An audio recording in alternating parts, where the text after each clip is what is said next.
Now? She asked. It had worked. They were talking. Not laughing, but talking. It was the first time I had heard them speak. Every single parade performer came up to them on the bridge and told them to look out for Mickey. Every one of them told them that. When Mickey's float came up, Mickey, who was attached to a pole at the top of the float, managed to turn her body sideways, look down at the girls, and point towards Main Street. That was all it took. The girls were excited now. They had forgotten about death. They were lost in a magical world, and I couldn't believe I was watching it unfold in front of my eyes. We followed that float all the way back to City Hall, singing Mickey Mania the whole way. Back then, City Hall used to have a VIP lounge behind the desk that was for privacy during difficult situations or to host celebrities. I took them in and showed them the book where all of the autographs were. They were eating it up. The girl who was Mickey that day got down off her float and without even taking her head off, walked up to me backstage and said, "Let's go."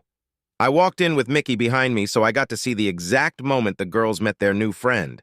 They got shy, but Mickey was in control now. Those girls met the real Mickey Mouse that day. Every single parade character stayed dressed to meet those girls. One by one, they'd come in and play a bit, then leave. We were in that lounge for over an hour. Mickey stayed in costume the entire time, which is hard to do after a parade.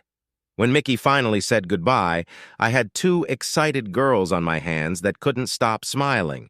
They talked and talked and talked.